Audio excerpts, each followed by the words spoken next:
Good afternoon, everyone. Thank you for joining the Safe Communities Institute's first Lunch and Learn of the year.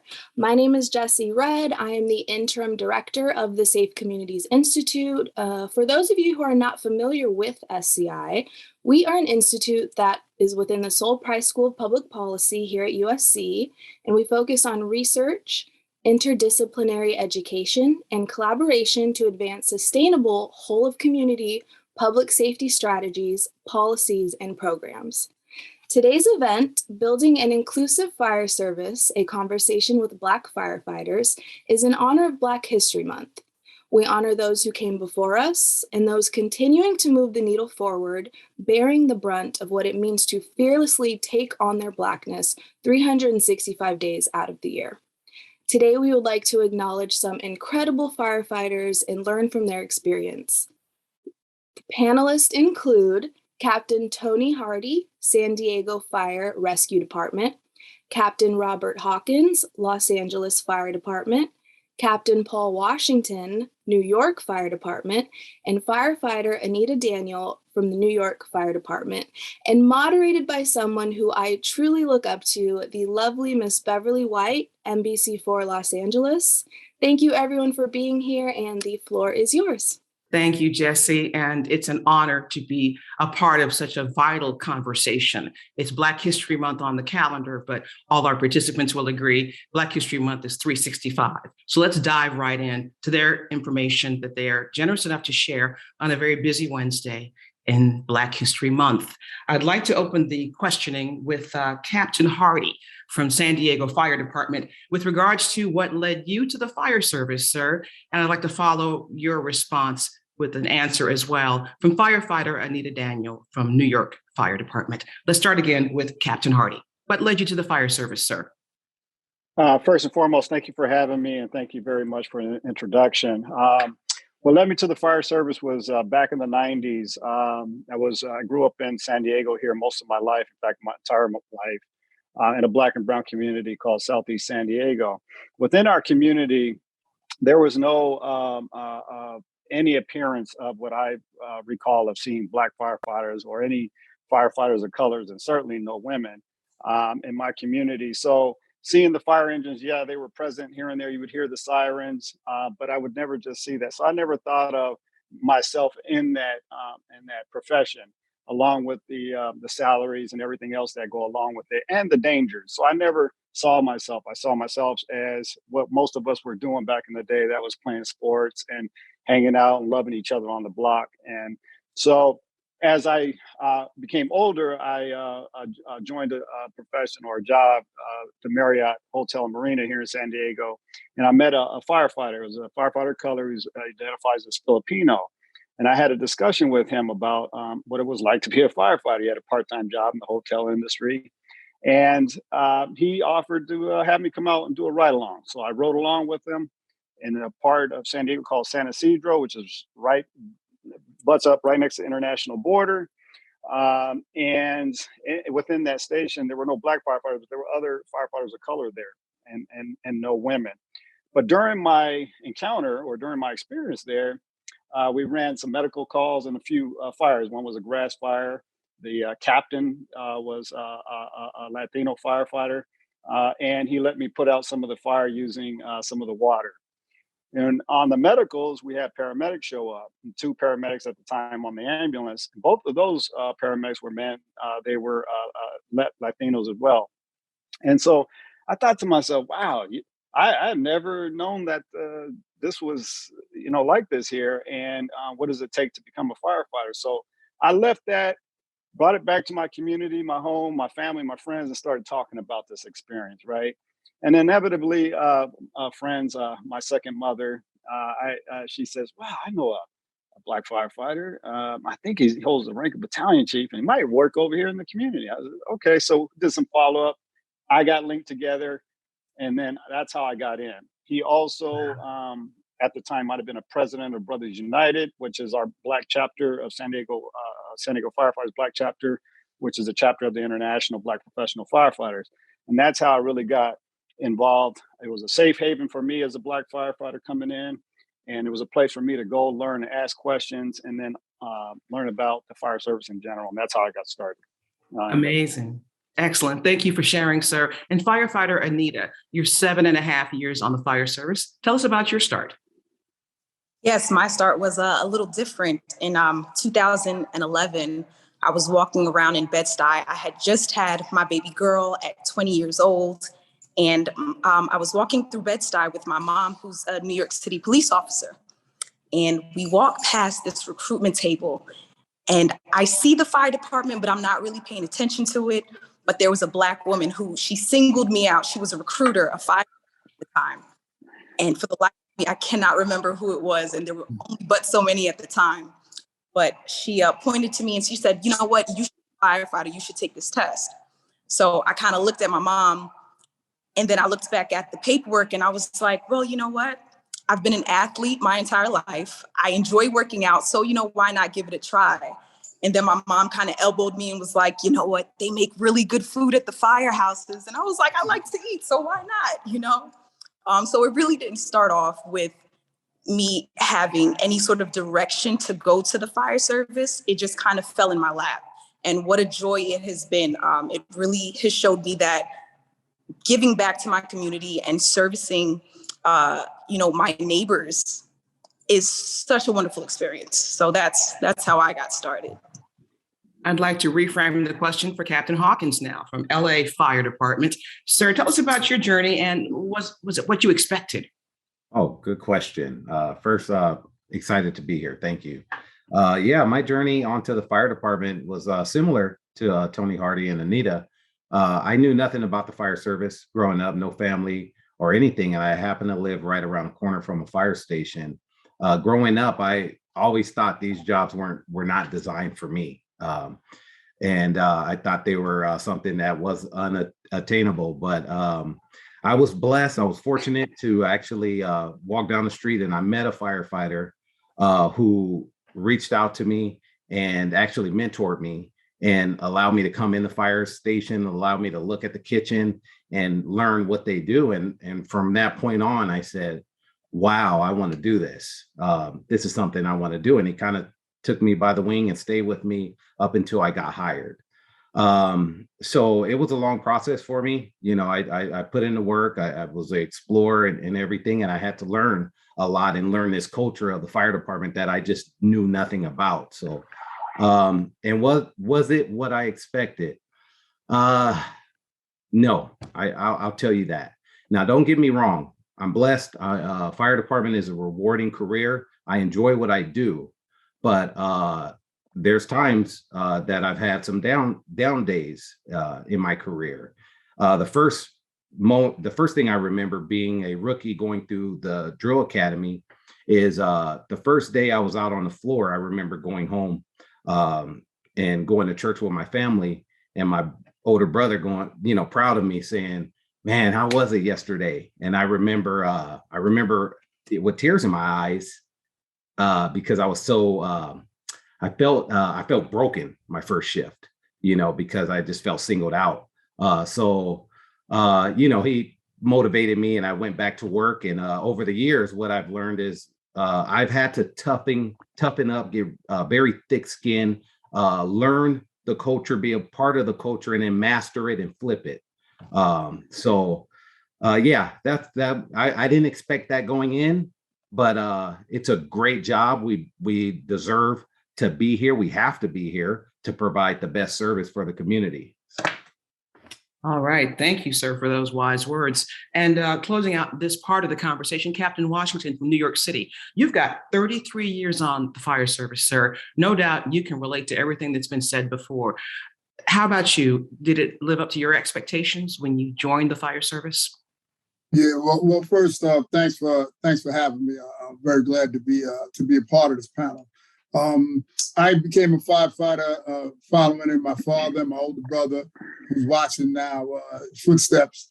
It was a family tradition with us. My father, my older brother, I had two older cousins on as well.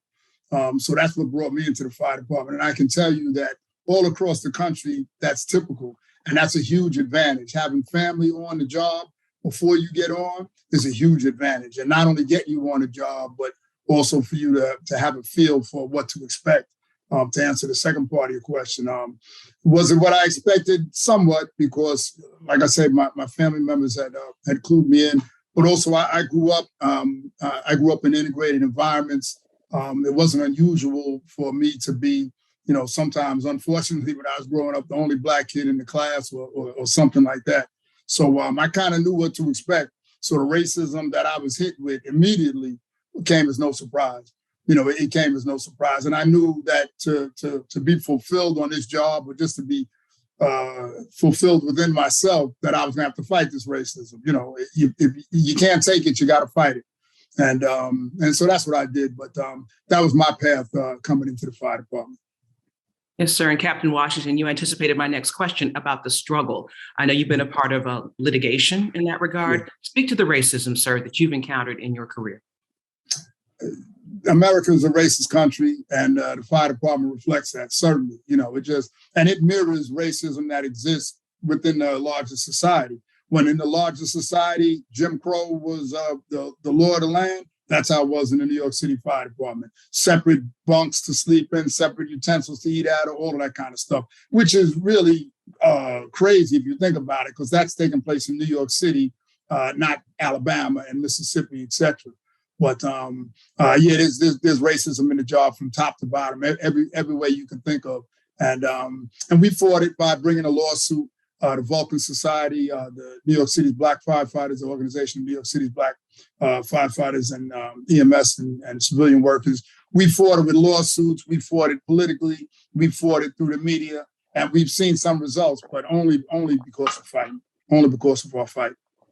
Yes, sir. 33 years on. Thank you so much for your service and for your dedication to equity, because that's the bottom line here, is the goal of equity and respect in the workplace. Let's keep it on the East Coast for a moment. Firefighter Anita Daniel, speak to us about the sexism bundled with the racism that perhaps you've encountered in your struggle, your journey. Yes. So I actually came out of my academy, which is the firefighter training school, with another individual who was a male.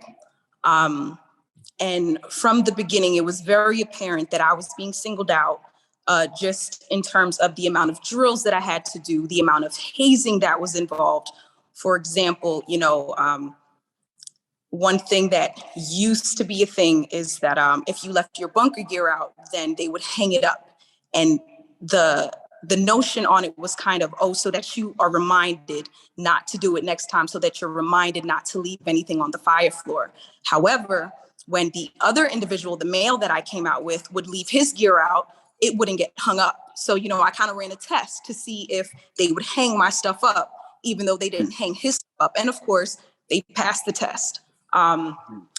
They would, there were just so many things, words being said, she's not strong enough to do this. And if I were the type of person who was mentally weak, that could have really broken me. That could have really caused some major damage.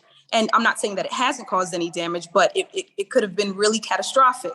So everything that they do has been, since, the fire department made a new rule that hazing is not allowed. So since then, they've gotten more creative. They've singled out my food sources, because for a while I was training and eating differently from them. So, we all eat together. We pay for the meal together. And I would cook my meals separately because I had to eat a little differently. Firehouse food can tend to be really fatty. And what I was training for, I needed to be a little more healthy. So when I would put my food in the fridge, I would come back to find it tampered with, or I would come back to find it in the garbage, And I was the only one that this was happening to. So it became very apparent that certain individuals didn't like the fact that I was a woman. And then it was sort of made concrete when the senior man, which is one of the men with a lot of time in our firehouse, came to me, and he was a Caucasian individual. He came and said, these individuals have a problem with you because you are a Black woman and you're doing their job. So that was kind of like, okay, I see the game now, Well, you're doing your job, and obviously with integrity. So thank you for contributing to this conversation with such candor. How about you, Captain Hardy, down in San Diego? How are you holding up racism, or are you witnessing sexism? What's it like down there? Oh, absolutely. As I came in, obviously growing up, I heard a lot about racism. I never really took to the books in that manner. A lot of the history has been hidden from all of us. So it wasn't until later in life that I started on the academic level, started piecing things together, and I'll get to that in a sec. But when I came in, linking up with Brothers United, I began to hear more about what their experiences were and the discrimination that was occurring, and how we stick together and how we mentor each other, because that was not happening for us. Those resources weren't being provided. Luckily for me, I had a black fire chief when I came in. He was the second black fire chief, Robert Osby, that is. He is now retired. He was our fire chief. And so his goal was to be there as long as he could and diversify the department. This is a department that he actually came up in as well. They would only allow him to reach a certain rank, and I believe that was a battalion chief. And despite his high performance on their exams, they still wouldn't promote him any higher. So he eventually left and became fire chiefs at other cities, and then came back as the fire chief. And when he did, he really boosted the numbers of not only women, but people of color and blacks tremendously. Since he left in 2002, our numbers have significantly dropped. We've had one woman as a fire chief. She was white. She was there for about 3 years, identifies as gay. And there was a lawsuit that occurred that had to do with the gay pride parade, or pride parade, is what is labeled or named as now. And so I'm not exactly sure what her experience was with that, but it did happen under her. She wasn't there very long to actually put any transformative policies or changes that would actually continue what Chief Osby had done. And also Chief Deloach, that was prior to him, also a black fire chief. He was our first. So in totality, we had 17 years. Having said that, my first experience was actually about 11 years ago, where I actually confronted it. I was forced to work. We call it a mandatory shift. We do have constant staffing. It's all contract based. I worked at Station 19. It's a new station because the old station is a historical site for Brothers United. It's where firefighters, black firefighters, were segregated. And I was an engineer, I was a driver, and the day started off with the back and forth. The captain was white, the two firefighters in the back were white. And it started off with, we had a delivery last night. And one of the firefighters, was his name Jose. Because the community is predominantly Black and Latinx. And so I was just kind of paying attention. And then later that morphed into, let's go do those alley cruises, Cap. And I'm like, alley cruises? This can't be good. So we proceed down a couple of alleys, and there was words exchanged going back and forth that were offensive towards the community and obviously me. I had to make a choice. At what point was I going to pull the parking brake and ask that supervisor to come off the fire engine? Let's have a talk. We eventually made it back to the fire station where I was able to do that. And of course, when I brought that to his attention, that I come from this community, the people that live here are my friends and family, and you come here as a firefighter, now as a supervisor, and you're supposed to conduct yourself in a way that is presentable and love the community in which you serve, and you're not doing that. And of course, he got in my face. There was a big investigation that occurred. And then essentially, to my knowledge, nothing happened because the fire chief, who's no longer with us, was buddies with him. And so that was my first where I really noticed it. And then from there, I started to see, we hired the first white fire chief hired a black female in 2014. She was released right before she ended probation. So the first white fire chief hired a black woman in 2014. She was released. During that year, I walked with her through her journey, and I saw what she was going through, not only as a black person, but also as a woman. That's when I started to see the sexism as well, the gender racism. And so we were not as successful in keeping her employed as a firefighter. And then I started to take up a lot of different academics. I went back to college. I started to read a lot. I started looking at the data, and I started going, wait a minute here. These are policies, practices, and procedures. one of the things that really led me to that as well is the Firefight book, the journey that the Vulcan Society and Captain Paul Washington leading that charge with the rest of the Vulcan members was very insightful for me. I learned about it at EDI through the publisher, the journalist, Ginger Otis, or I get those two, Adams Otis. And so that's how I started really thinking about things deeper. And so now I'm at this point where I know what causes these things. It's the policies, practices, procedure. It's going to produce one or two things, either equity or, and equality, or inequities and inequalities, whether that be race, gender, and the like. So that's what I'm into now. And we have a lot of processes and hurdles that actually prevent that. Even though we try to bring in Black firefighters, men and women, we have no Black women now. The last couple were washed out of the fire academy. Those are all the obstacles that I pay attention to, and that we have to continue to pay attention to see if they're producing the equity and equality that we're looking for. I hope I answered that question. You certainly did. Thank you so much. There's a lot of information in there, and I know the conversation will continue to be informative, but I don't want to leave Captain Hawkins out of this part of the conversation, the specific racism that you may have seen or encountered.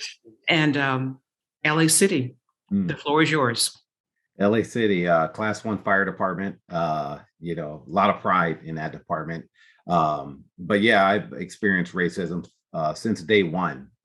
As a rookie firefighter, I was told by my captain that I didn't belong on the job, that I only got hired because I was Black. Basically, I was handed a job. And so that was my first encounter with racism. And then he made jokes throughout my probation about people of color. And I was challenged as I was young on the job, 21 years old. And do I blow the whistle? Do I run it all the way up? Well, I was afraid to lose my job at the time. I didn't know what I know now. So that was day one. And throughout my career, of course, I've experienced a lot of racism. In different parts of the job. In the drill academy, there's biases. In the fire station, there's blatant racism. And being the executive vice president for the Stentorians, which is a Black firefighter association, we have 300 young members, and we hear it all the time. I've actually heard the N-word on our dispatch radio, not knowing that the mic was keyed. I've heard supervisors in special sections saying that we're only that Caucasian candidates have to paint their face Black to get a job, basically. So with our low numbers on the job as is, basically the misconception is, we're only hiring Black people and women. So and then you got to remember, racism is a part of the fire department. Historical facts. It's documented. We know people, but since 1954 in LA City, we've had racism. That's where it really flared up when we desegregated and had to go to other stations where there's history of human filth placed on pillowcases, just all kind of stuff, just being segregated. So here's a fact I want to share. One thing about rookies, we all heard the term rookies and what they go through. They can't drink coffee. They can't read the newspaper, not allowed to watch TV, have to be the first one there. And certain things make you a better firefighter, but not eating does not make you a better firefighter. Well, that whole history of rookie and hazing came from us on the job. When we were desegregated, that's when you weren't allowed to read the newspaper. You weren't allowed to drink coffee or eat at the same table as the other firefighters. So that's where the hazing came from. Wow. That's a lot of food for thought that most people on this call may not be aware of. And thank you again for your honesty, your candor, your willingness to be a part of this panel. I'd like to revisit some of the issues that have already come up in this conversation with, let's start with Firefighter Daniels. It sounds like these organizations for Black firefighters to bond and learn from one another have real value. Can you speak to us about any groups that have been useful for you along your journey? Absolutely. So our Black Association of Black Firefighters is called the Vulcan Society. And wow, how pivotal they've been for the progression of not only Black firefighters, but for women as well. The former president, Regina Wilson, she was amazing at getting these transformative policies through to the department, to the point where, you know, our bathrooms, I wouldn't call them locker rooms, our bathrooms didn't have locks on them, so anyone could come in at any time. I actually had a situation where I was on medical leave for a few weeks. I had actually lost a child, my unborn child, and I came back to my bathroom to find feces inside of the toilet, smeared on top of the toilet. And that was like the height of the aggressive racism and sexism that I was experiencing in the firehouse. So to see that, to have had that happen, it was just absolutely mind blowing. And to have Regina not know my situation, but to, you know, have the mentality to say, you know, we need locks on these doors. We need these men not to, you know, go inside. That it was such an amazing thing. And the Vulcan Society, like many people have mentioned, Captain Washington has been the driving force for creating change for Black firefighters to actually come on the job. So I'm not necessarily on the job because of him, but I am. I didn't go through the lawsuit, but the lawsuit that was created allowed for me and other Black people, women, to come on this job. It's a close, tight-knit network of our brothers and sisters who create this community where we can talk, we can vent about the issues that we're having in our firehouses. We can be there for one another. We have created this community where we not only network, but make sure to get things done. If a firefighter, if a brother or sister needs something, we make sure that they get it. So I think the Vulcan Society has been really wonderful in that respect. Thank you, Firefighter Daniels. And Captain Hardy, San Diego, do you have something similar working there for you and your peers? I'm sorry, can you repeat that? Yes, sir. Organizations for Black firefighters. What's happening in San Diego in that regard? Sure. We do have an organization for Black firefighters as well as Latinx firefighters. And there's a women's group as well. I had been a longtime member of the International Black Professional Firefighters. I served in capacity of vice president and been a member of Brothers United, is what it's called, for many years. There was a point where I started to shift. I started to see things a little deeper. The big experience with, again, I'm a Black woman that was hired in 2013, 2014, really changed my perspective on things. And so at the time, we were mostly men, Black men in our organization or in our association.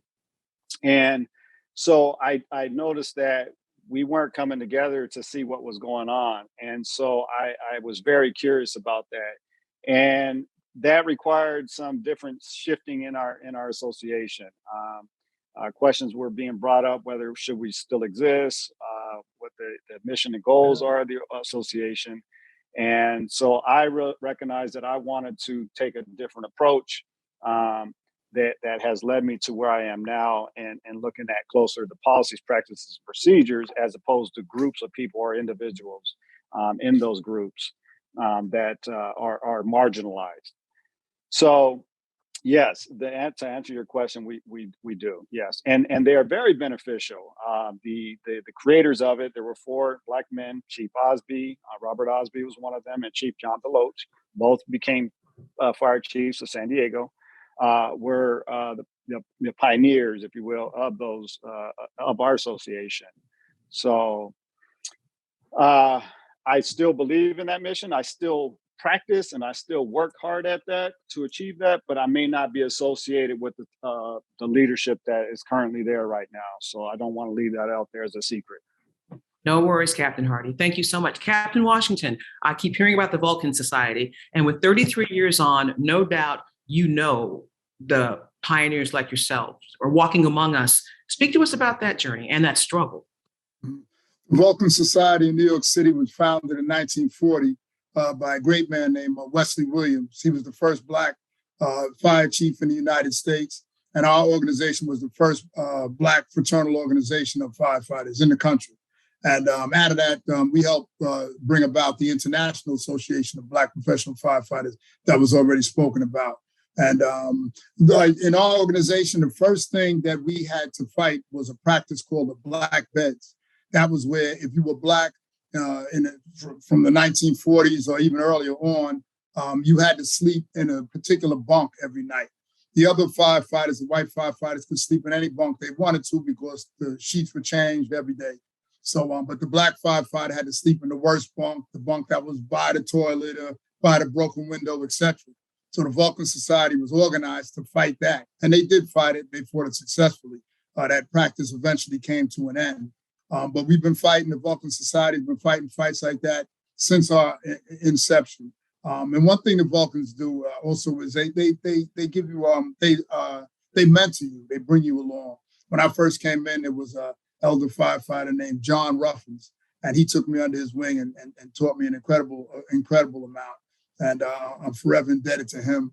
And but these organizations are important because that's the way we as a people in general move forward as groups. An individual can only do but so much, but as a group, we can get a lot accomplished. All right. Let's speak to the institutions that you all belong to now. A simple question from the moderator before we dive into Q&A from the audience. How does your department handle racial equity? And I'll start with Captain Hawkins. You can pick it up from there. Okay. Our department handles racial equity by recruitment, okay? By making sure that we have to, someone asked me, why do we recruit when you got 10,000 people going for a job? And there, why do we recruit? Well, we recruit for people, if you believe in diversity and you know why it's extremely important, we recruit because people, the way I was raised and my people in my neighborhood, we didn't know about these jobs. We didn't know that they existed. So recruitment is one of them. Another one is different sections in our department, like professional standards division, holding accountability, leadership, promoting the right captains and trying to make a change in these fire stations. The problem with everything that I just said is that you can't just check the box when you're talking about changing the fire department, okay? This is a deep-rooted culture that wasn't designed for me. It just was not. The fire department, as the world changes, and if you really want inclusion and diversity, then the culture needs to change. People need to be accepted for who they are. I shouldn't have to go to a fire station, wear flip-flops and board shorts, and I don't surf, I don't do these things. I should do and be who I am, as a proud Black man. And you should accept me for who I am. And the same with being a woman. So, we have things, we check the box. Every department that I know of has some type of program, but we have to really single out and change the culture on all aspects. So. Thank you, Captain. And Firefighter Daniel, your thoughts on this, because I know recruiting is a part of your bio. Speak to that, please. Yes, the Office of Recruitment and Retention, a wonderful program that was actually brought about with the lawsuit that Captain Washington spearheaded. It brought about this recruitment department where we are able to reach out to thousands of candidates of color, and women who give us an interest in wanting to be on the job. So we'll set up tables at malls, public spaces. We'll do career days at high schools and other schools and just kind of talk to them about what it is that we do, who we are as a people, and really show them that that form of representation. Like, look, I'm only 5'3", but I still get the job done. I'm capable of doing the same job as a Caucasian 6-foot man and without any issues. So I think that is extraordinarily important just for not only young people to see, but older people who are within the age range of becoming a firefighter to see. And then on top of that, we also have a wonderful mentorship program. So not only do we kind of get you in, we also make sure we walk through you with the journey. So on your journey through becoming a firefighter or training to be a firefighter, and to the point where you are a firefighter, we still keep in contact because we built that bond, that relationship. And you know that you have someone who you can talk to if you're having, any issues, because this job is one where you're always a student, you're always learning.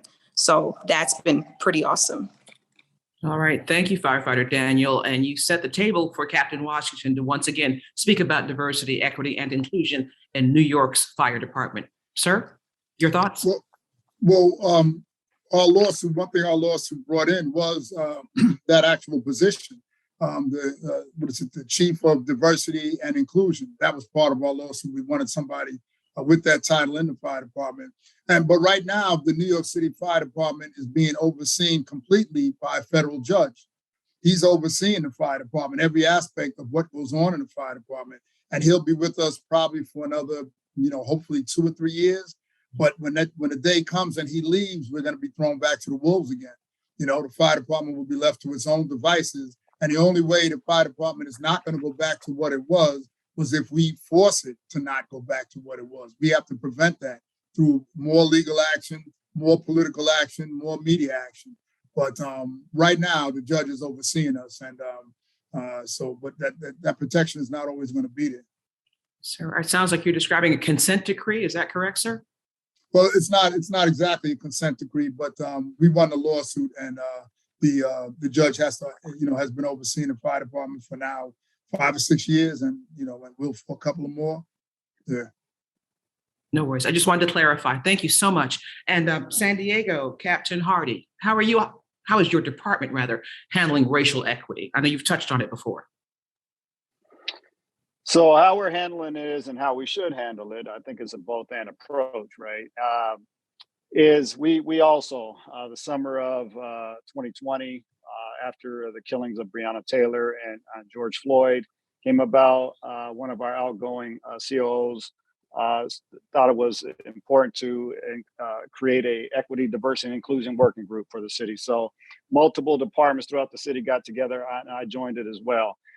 And with that, we created a race equity officer position that is funded, right? And so hopefully working with our new race equity officer that we can continue looking at policies, practices, and procedures of inequities. So that's the basis of it.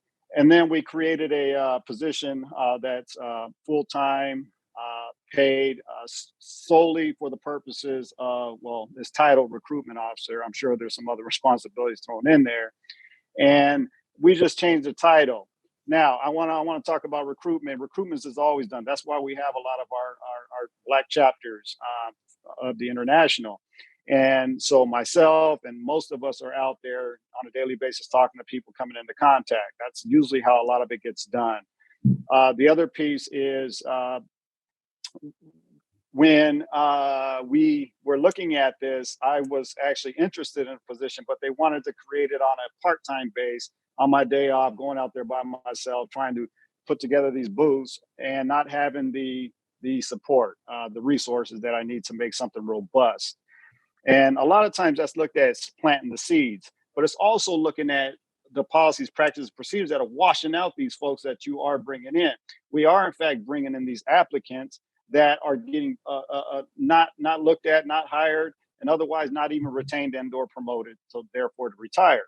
So that's looked at. Now, equity to me looks like taking the policies, practices, and procedures, and those that produce race and gender equity and equality, keeping those, and the ones that aren't, getting rid of those. And so it's looking at the hiring practices, it's looking at the retention practices, it's looking at the promotional practices, and even retirement for that matter. So those are the things that I think in a large scope is looking. And then the restorative justice and healing.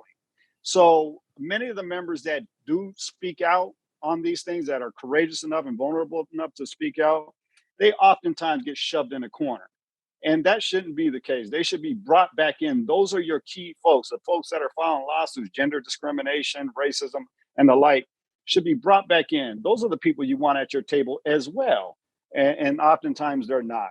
And they oftentimes experience even more oppression from the oppressive forces at that time. And that's a lot like what I'm dealing with. And even now, you speak out, all of a sudden you start seeing rubber snakes popping up in your station. Right. So, yeah, but that's what equity looks like. It's about that restorative process and healing. And therefore in our communities as well, how we provide that service is important. All right. Thank you, Captain Hardy. I know you speak with great experience and knowledge. 25 years on the fire service. Did I have that right? 24 plus years, 25, yes. Yes, Started in 1997 with the city of San Diego, but in my overall 95 with some volunteer and some emergency medical services training and working in that capacity. Yes, sir. We know there are young folks on this call who may want to follow in your footsteps. And that speaks to one of the questions we received from the audience. We're encouraging people to take part in this. It's an interactive conversation. And Pastor Woody Robinson wants to know, how can I encourage young people in the inner cities of LA and elsewhere, no doubt, to pursue this career? I'd like to address this question to Captain Hawkins in Los Angeles. Oh, that's a great question. How can you encourage? The first thing I would say is reach out to the Stentorian organization and learn about the career, but most importantly, learn about your Black people and women and everyone on this job. Learn the history, learn the benefits, and by contacting us, we can go out and we're more than happy to do recruitment events to get somebody hooked on this job. You got to hook them. You just can't just talk and, so I give it to them straight. I say, hey, do you like adventure? Do you like to make good money? Do you like to take care of your family? Then the fire department is something you might want to look at. The way you hook these individuals is these fire stations have to be open. The doors need to be open for the neighborhood. And that's what hooked me, is when that captain that reached out to me took me on a fire call.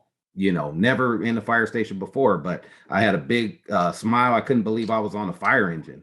And from then on, I was like, man, I'm going to learn about this career and do everything it takes to get this job. So yeah, reach out to the Stentorians, reach out to the local fire station. And if not welcome, definitely reach out to the Stentorians, because we'll always welcome anyone. Yes, sir. Stentorians is specific to LA. Anita, name the groups to answer this question for Pastor Robinson in New York City. If there's a person out there in your city, no doubt, who wants to bring young people into the fire service, what advice do you give them? Honestly, I would tell them to reach out to a firehouse where generally you will see a Black firefighter. You see a Black firefighter, you make sure to corner them and say, hey, I want to know more about your recruitment event. And I say that because the majority of the recruitment division is African American and Latino. So I would say reach out to us, much like Robert Hawkins said. Come into our firehouses, see kind of like, we will make sure to kind of give you a nice little tour and then tell you more about our jobs and what we do on a daily basis, as well as the financial freedom that it can bring, as well as the freedom of time with our scheduling, to be able to be there for your families. So definitely stop by our firehouse with a Black firefighter and reach out. We have a very smart audience today, and another person on the line would like to know, how can firefighters in the rural and suburban areas across the country help their departments become more aware of the advantages of diversity and inclusion? And I'd like to address that question to Captain Hardy. Great question. Well, to add to everything that's been said so far, I would also look into the social media platforms. There's a lot of information that's being put out on those platforms. The junior colleges, sometimes even high schools will have some type of a fire program, emergency medical services program to get involved. A lot of the fire departments nowadays are requiring different certifications to come on. Oftentimes that lead to barriers for those that don't have a lot of money and opportunity to take advantage of going to school, whether they have a family or they have a career change. Requires you to add more time into working, not only full time to support your family, but also going to college to achieve an EMT certification, emergency medical technician, for example. And so, being out in the rural communities is another barrier, another layer where you don't get the exposure. But the nice thing about it is we do have the sometimes, not always, some of us have access to the internet and the social media platforms. But they too have fire stations. A lot of firefighters coming in will typically migrate out to those stations, those areas, to get experience, volunteer, reserve type departments. So you may even see some Black firefighters, people of color, women out in those areas trying to build their experience and resumes to therefore come on to a larger city department, like in this case, New York, Los Angeles, San Diego, and the other ones that I'm missing out there. So I hope that answers your question. It certainly does. And Captain Washington, your thoughts, because you're in obviously the most major metropolitan area in our nation, but there are firefighters across the country and wannabe firefighters. How do you reach them? Social media is a big thing now, like Tony had just mentioned. Like the Vulcan Society, we have a website. We're on Facebook under FDNY Vulcan Society, Instagram FDNY Vulcan Society. So, ourselves and other Black organizations around the country can be accessed that way. And but like Anita said as well, the firehouse doors being up and us standing in front of the firehouse, talking to people going by, that's important. It goes a long way. We're big on that in my firehouse. We keep the doors up all the time as much as we can, but a lot of the firehouses, they have a different relationship with the community and the doors are down. So that's something that keeps us off of the job. But it's a great job. Anybody out, any young person out there, I would certainly encourage them to find out about it through, like I say, social media is probably one of the best ways to access that information. Thank you, Captain Washington. We can tell your passion. All of the panelists have great passion for these careers. Otherwise, you wouldn't be taking the time to share today. And that matters more than words can say. I'd like to go to yet another question from the audience from Lauren Andrade. She wants to know, as a white woman officer, how can I help support Black firefighters? And Captain Hawkins, you want to take that one on, please? Sure. Wow, that's a good question too. It starts with just, especially as an officer, but anybody, your personal beliefs. Okay. Helping, just a Black firefighter or anyone, if you operate your firehouse like your own fire department, okay, and you believe and accept people and welcome people in no matter what, and have and just eliminate bias. It's your personal beliefs, your personal core values. If you operate your department, your station as your own fire department, and take away and change the culture within those four walls, you're doing a big service for everyone. And accepting people into your fire station, no matter what, no matter who they are. We have a policy that based on seniority, you can go and work at any fire station, if you have the right amount of time.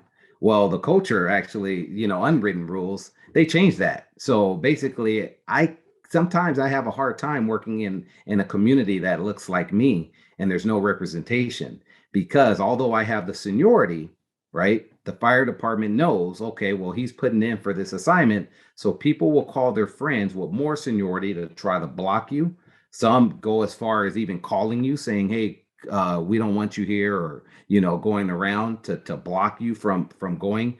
But as a captain, you have to operate your station as a fire department. That's how you can help the African Americans or whoever. But really showing strong leadership, being fair, and accepting people for who they are. Thank you, Captain Hawkins. This question is specifically for firefighter Anita. We've got a respondent on the line who would like to know, why do you think there are so few Black female firefighters? And do you feel other Black firefighters have supported you? That is an absolutely wonderful question. I think there may be a lack of Black females just because of the lack of knowledge that we've all kind of spoke about. We are generally, Captain Washington is kind of a unicorn, having family on the job, but we really didn't know too much. 9 times out of 10, people really don't know too much about the fire department, what the job entails, and who can apply for the job. So if people aren't getting this information, how are you going to know what you don't know? A lot of the times people will come up to me and say, oh my goodness, you're the first Black person or the first Black firefighter I've ever seen. I had a situation where this little girl, we were fighting the fire, and at the end of it, this little girl was like eyeballing me. And so, I went up to her and said, hi. And her mom was like, oh my God, thank you so much. All her life, she's been saying she wanted to be a firefighter. And I told her she couldn't because I had never seen a Black woman firefighter. And, it turned out our kids that she went to the same school as my daughter, and we kept in contact. Like, kids and adults alike just don't know. So the fact that, we're out there and we're promoting this, and that they're seeing us, and we're making sure to have people understand that, look, I'm doing it, you can do it as well, is super, super important to people understanding that they can do this job, no problem, as long as you train for it. Won't be a problem at all. And then the second question, I'm sorry, I didn't catch the second question. That's all right. Let me revisit it, because these are important contributions from our listeners and followers today.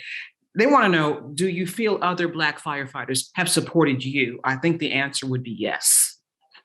Yes. So in the beginning of, my firehouse, mine and Captain Washington's firehouse, is the first predominantly Black firehouse in New York City, but it wasn't always that way. And when I joined, there were a lot of young Black firefighters and a few senior Black firefighters.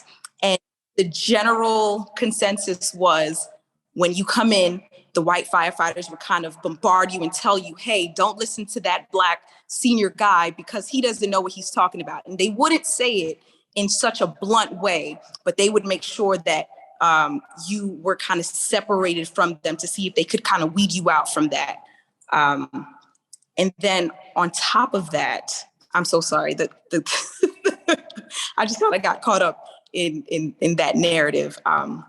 That's all right. That's powerful. Continue if you can. Yeah.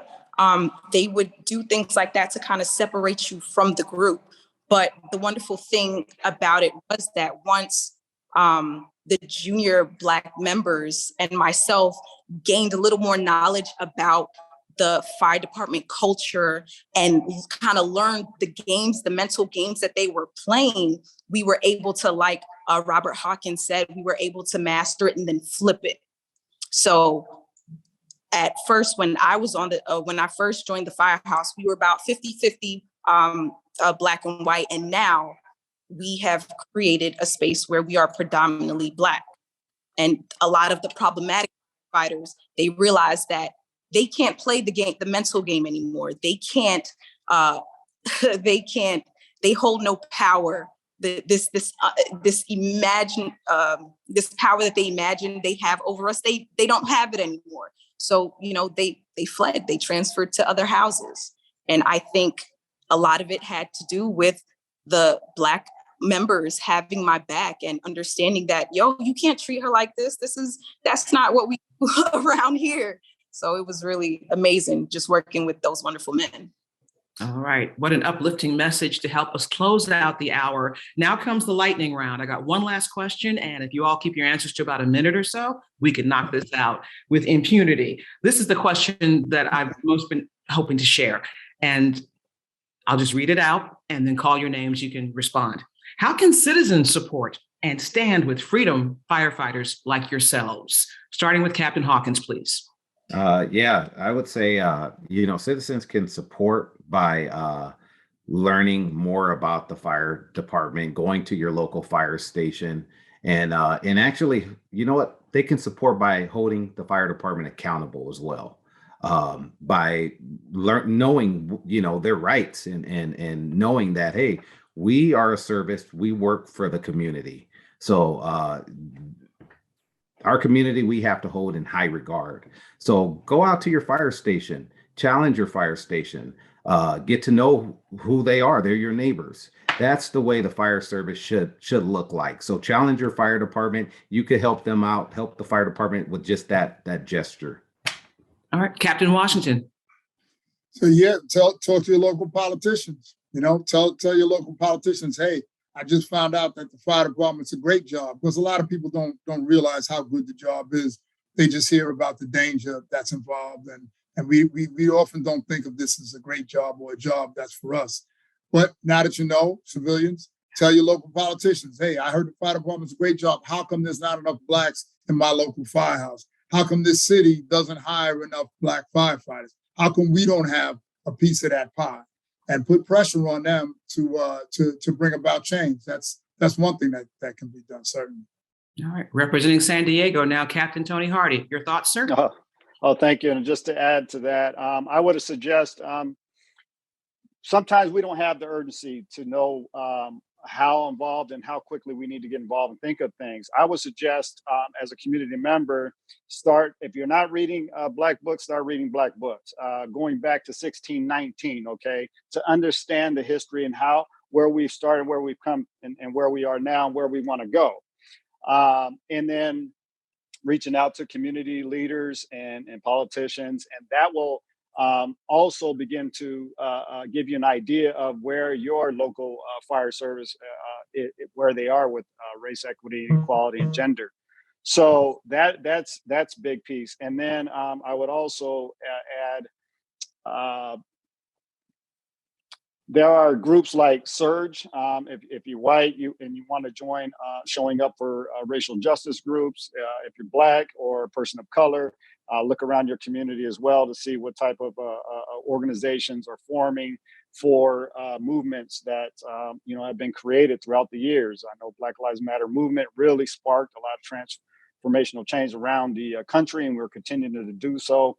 I myself have looked into abolitionist type work with feminism. That's very important for me to understanding. And so those are things that we can look at. And those are really, I think, the key things for me that help spark me to not only see within myself, but also what's around me within the department and the community at large. Thank you.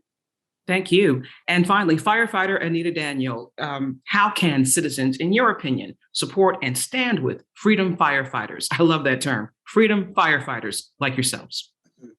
Absolutely. I think everything that everyone has mentioned before, from talking to our local politicians to getting to know the firefighters in your community and communities alike, I think that is super, super, super important, really building those foundational relationships. That way, it's not just like, oh, I can't do this because I don't know anybody. Oh, I know this brother here, and he told me I could do it. And he told me that I could tell my brother, and I could tell my cousin, and I could tell my sister that they could do it as well as just keeping up to date and knowing, what events are going on, or contacting your son or daughter or nephew or niece's school and saying, hey, the career day that you're doing, do you have the fire department included in that?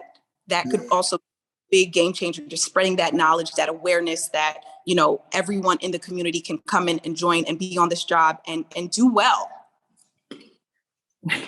We like the sounds of that, do well while doing good in the community. We are wrapping up our conversation on how to build an inclusive fire service. And we thank each and every one of our panelists for taking the time out of their, no doubt, busy days during Black History Month to drop real knowledge and words of inspiration. So Captain Robert Hawkins, Captain Tony Hardy, Captain Paul Washington, and Firefighter Anita Daniel, we wish you safety and continued success as we work as a community on creating change, serving with courage, and as Anita characterized it, I'm paraphrasing, if you can see it, you can be it. Our children need to see each and every one of you. So thank you for taking the time to be with us today. And I'm Beverly White from NBC4, truly honored to be with you. Everyone, go forward and have a safe day. Thank you. Thank you. Thank you.